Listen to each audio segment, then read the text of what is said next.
지금 가장 뜨겁게 달아오르고 있는 게 입지 문제입니다. 저는 입지 문제에 있어서 대통령의 공약 약속, 공약 이행과 또 그거를 파기하면 파기할 때에 어떤 대의 명분이 있느냐, 이게 굉장히 중요하다고 봅니다. 얼마 전에 총리님께서 말씀하셨지만은 공약은 법 앞에 있지는 않습니다. 저도 역시 그렇게 생각을 합니다. 대통령이 공약했으니까 법 무시하고 무조건 충청권에 내놔라. 이거는 저는 안 될 말이라고 생각을 합니다. 물론 이 충청권에서는 일전에 세종시 변경안 낼 때 세종시가 최적지라고도 하지 않았느냐라고 할 수 있거든요.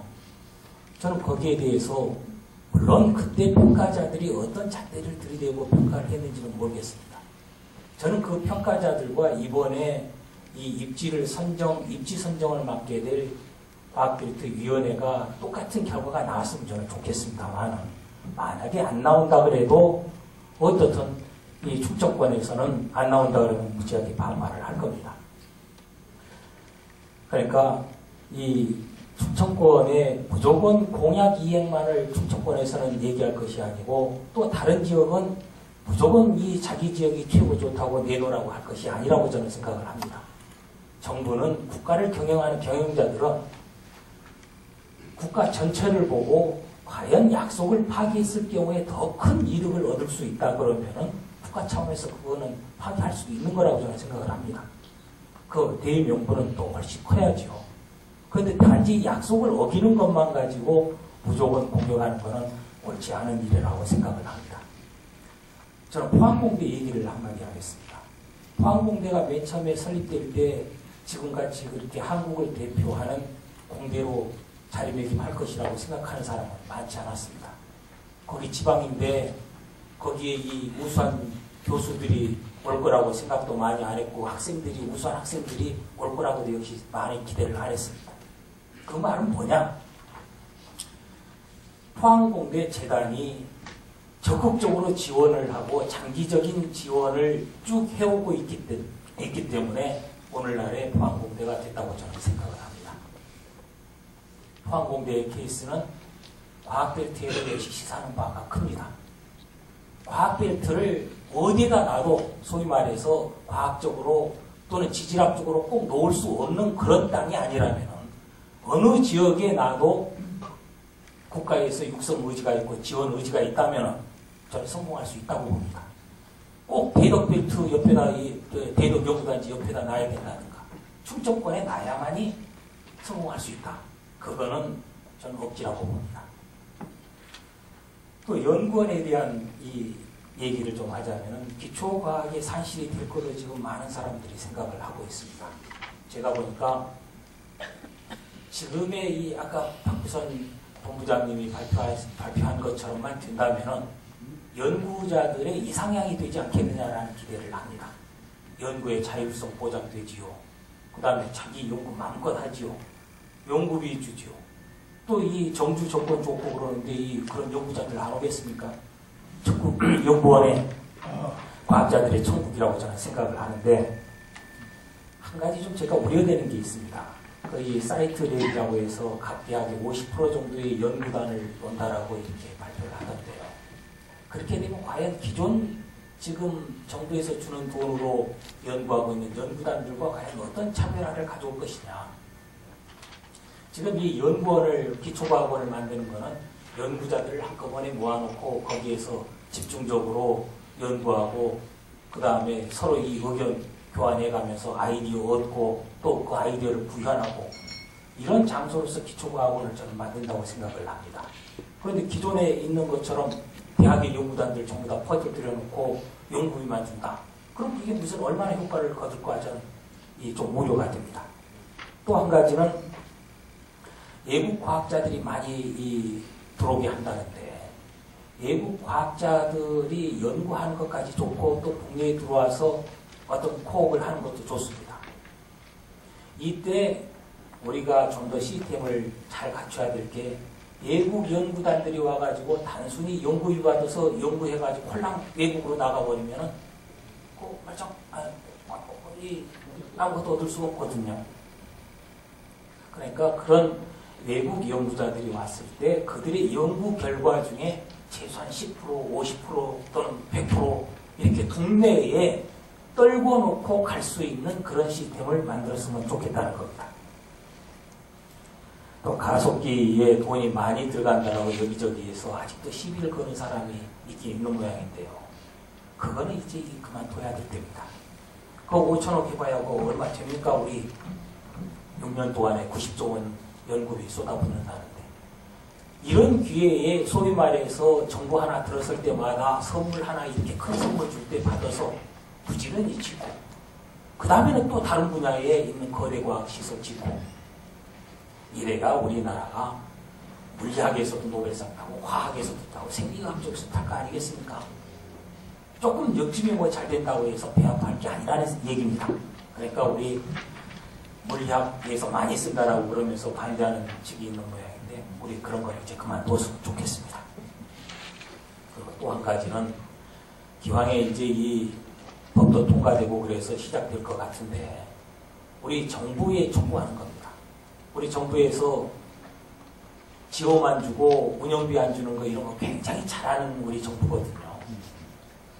이 몇천억, 몇 조씩 이렇게 쏟아 부어가지고 아파트 지어놓고 나중에 운영비 없단 말이야. 니들 가서 돈 벌어가지고 와서 뭐 이 운영하라는 돈, 뭐 하라는 돈, 이러면 아주 골치 아프집니다. 그러니까 우리 정부도 기왕에 이렇게 큰 사업 벌여가지고 과학계에 주는 선물인 만큼 50년, 100년 쭉 돈 점점 이 5천억이 아니라 1조, 2조씩 막스 플랑크니 또 어디니 이런 데처럼 좀 이 큰 돈 좀 통 크게 좀 지속적으로 지원해주는 체제를 만들었으면 좋겠습니다. 감사합니다. 제목부터 한번 다시 보시면 국제과학 비즈니스 벨트의 성공적 추진을 위한 과학기술 포럼입니다. 그동안 이제 이런 얘기가 있었습니다. 이 벨트만 논의가 되고 과학은 어디 갔냐 하는 이제 얘기가 있었습니다. 아마 이 자리가 정말 이제 과학을 좀 같이 생각을 하자 하는 자리로 일단은 저희가 방향을 이제 잡았으면 합니다. 특히 오늘의 모임은 이제 과학기술인들이 모여 있는 자리입니다. 그래서 과학기술인들이 아까 결론으로 많이 말씀하셨지만 이 이슈에 대해서 마음과 뜻, 목소리를 하나로 모으자, 그것을 결의하고 선언하는 자리로 만들자, 이것이 오늘의 아마 궁극적인 하나의 목적이 아닐까 하는 생각을 합니다. 특히 이 최근에 이제 이 이슈가 과학기술계는 뭐냐 하는 그런 그 질문들이 있습니다. 다시 말해서 과학기술계에 공이 넘어왔다는 얘기입니다. 그런 관점에서 우리 국민들에게는 과학기술계는 어떤 답을 줄 수 있을까? 뭐 이런 얘기들을 같이 정돈하는 자리가 됐으면 좋겠습니다.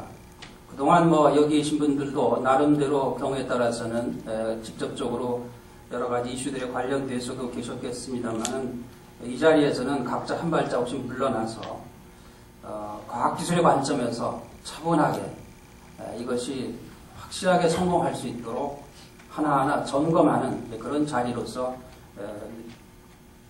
그 생각들을 좀 모아갔으면 좋겠습니다. 우선 기본적으로 보면 기초과학원 중요한 가속기가 아마 가장 또 핵심적인 것 같습니다.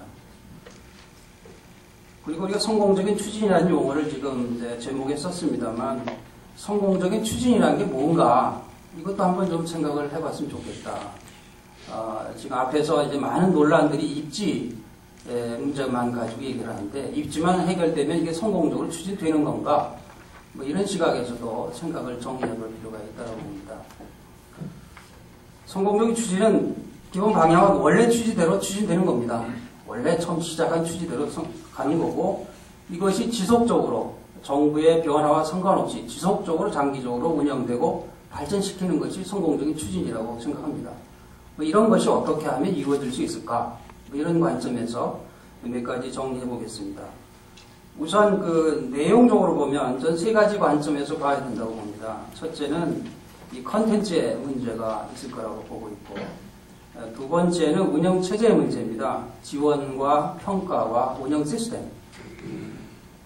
소프트웨어적인 얘기가 되겠죠. 세 번째가 이것을 담을 수 있는 그릇이라고 생각합니다. 결국 어떤 모양으로 이 틀을 만들 건가, 어디에 위치시킬 건가, 이런 그 세 가지 관점에서 말씀을 나눠야 되는데, 그동안에 어떻게 보면 그릇, 위치에만 지금 초점이 맞춰져 있어서 이 과학자들은 보다 더 이 컨텐츠와 운영체제, 그동안도 많이 논의가 됐고 앞에서도 많이 발표됐습니다만 거기에서 짚어볼 것들이 무엇인지를 우리가 생각하는 것이 중요하지 않을까.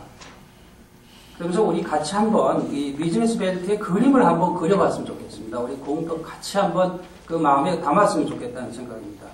우리가 처음 시작할 때는 이 기초과학의 연구의 틀을 새롭게 하나 만들어서 새로운 모델을 하나 만들자. 그 내용은 뭐냐면 소위 말해서 호기심 기반은 순수한 관점에서의 창의적인 연구, 장기적으로 안정적으로 연구에 몰입할 수 있는 환경 만들어주자. 뭐 그런 게 아닌가 싶습니다. 아까도 디스커버리 경도 있었고 뭐 전략형 얘기도 나왔었습니다만, 그리고 세계적으로 우수한 연구자들이 오고 싶어하는 환경으로 만들어주자. 요새는 브레인 서큘레이션 얘기를 많이 합니다. 그런 차원에서 오픈 이노베이션 얘기 많이 합니다만, 이런 차원에서 그 세계적인 우수 연구자들이 오고 싶어하는 환경. 결과적으로 그것이 바로 노벨상이 나올 수 있는 환경이 될 거고, 글로벌 경쟁력을 최고의 수준으로 만들어가는 그 방향이 아닌가 하는 차원에서 우리가 비즈니스 벨트의 그림을 한번 잘 그려봤으면 좋겠다 하는 생각이고, 두 번째는 우리가 생각할 관점이 단지 비즈니스에서 하나만 볼 게 아니라 곧 국가위가 이미 시작을 하게 되었습니다만, 기존에 있는 출연연 또는 대학에서의 기초연구, 또 국가위, 연구재단, 또 여러 가지 그 관련된 기관들끼리 어떻게 이 그림이 국가 차원에서 엮어지고 그려질 것인가, 이것도 우리가 잘 조심스럽게 봐서 역할 분담 문제도 명확하게 우리가 디파인하고 발전되어 나가야 한다고 생각합니다. 그리고 이것이 전략적으로 또 철학적으로 어떤 위치에 이것이 놓여져야 되나 하는 부분들도 정리가 돼야 된다고 생각합니다. 이와 같이 말씀드린 것처럼 뭐 주제 발표에서도 얘기했습니다. 우리가 점검해 볼 부분들이 상당히 많이 있습니다. 뭐 이런 것들이 정말 확실하게 담아질 수 있는 환경을 만들도록 위원회에 건의해야 되지 않을까. 이제 그런 이제 관점이고, 그럼 성공하기 위해서는 저 나름대로 한 5가지 정도를 우리가 같이 점검해 나갔으면 좋겠다는 생각입니다. 첫째는 이것이 국민들에게 어떻게 비춰지느냐가 상당히 좀 중요하다고 봅니다. 특히 사회적인 공감대가 굉장히 중요하다. 또 어떤 컨텐츠로 뭐를 위해서 진행이 될 것이고, 이것이 국민들에게 궁극적으로 뭘 기여할 것인지 우리 스스로 그려봐야 될 것이고, 또 이 정책적인 관점에서 과학벨트의 의미 자체도 다시 한번 점검하고 비전을 세워야 된다고 생각합니다. 두 번째는 재정적인 문제가 지속적으로 지원 가능하도록 하는 것이 중요하다고 봅니다. 현 정부는 이제 2년 남아있고, 이제 새로운 정부가 또 2년 후에 오겠습니다만, 어떻게 하면은 이것이 이렇게 큰 파이가 지속적으로 이 부분에 투자될 수 있는지, 이제 그 부분이 이제 점검이 되어야 될 거라고 봅니다. 세 번째는, 제일 중요한 것이 어떻게 보면 출연연에서도 나왔던 여러 가지 이슈들입니다만, 이 방향성과 그 효율성 성과, 뭐 이런 용어들이 여기서는 어떻게 될까? 다시 말해서 저는 운영 프레임이 혁신되지 않으면 안 되겠다. 지금과 같은 운영체제 가지고는 뭘 기대할 건가? 그런 면에서 저는 몇 가지를 점검할 부분들이 이 시스템 제도에만 우리가 가기보다는 사람 중심으로 일단 출발해야 될 것이다 하는 생각입니다. 그리고 이 앞에서도 많이 말씀하셨지만 장기적으로 안정적으로 몰입하려면 독립성, 소위 우리가 많이 얘기했던 자율성, 유연성, 다양성, 이런 것들이 어떻게 이 그릇에 담아갈 건지, 그것도 준비 없이 또 시작하면 지금의 연구 시스템하고 뭐가 달라질까, 연구자 입장에서는. 그런 면에서 이 운영 구조의 프레임을 바꿔나가야 된다.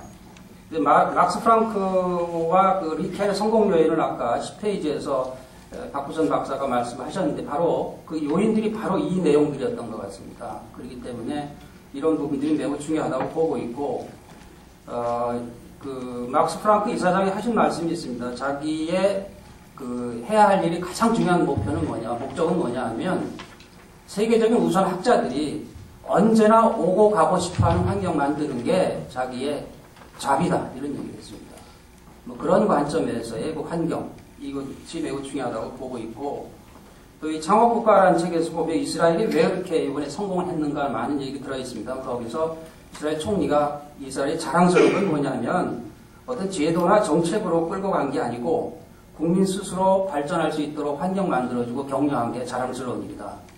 다시 말해서 우리가 그동안 연구자들이 많이 기대했던 그런 독립성, 자율성, 유연성, 다양성 이런 부분들이 실질적으로 잘 담아질 수 있도록 체제도 저희가 처음부터 잘 마련해야 되겠다. 그래야만 외국 학자들도 올 거 아닙니까? 지금 가던 체제에 우수한 학자가 오겠습니까? 우리 나라의 환경에. 그런 부분이라고 보고 있고, 또 네 번째로 앞으로 4월 5일 이후에 구체적인 위원회가 발족이 될 겁니다. 거기에 저는 저희 과학계가 한 목소리 크게 낼 건 뭐냐면 과학기술 전문가들이 최소한도 반 이상은 참여해서 결정 구조에서 과학기술인들의 전문성이 그대로 반영될 수 있도록 하자 하는 걸 강하게 요구할 필요가 있다 하는 것을 말씀드리고 싶고, 마지막으로는 맨 앞에서 말씀드렸습니다만 우리 최순자 교수도 말씀하셨습니다만 우리 과기계가 오늘과 같이 마음과 지혜를 모아서 하나의 목소리로 만들어서 정부와 사회 국민들에게 크게 임팩트를 줄 수 있도록 힘을 모으는 일에 우리가 새롭게 다짐하는 자리가 됐으면 좋겠습니다. 감사합니다.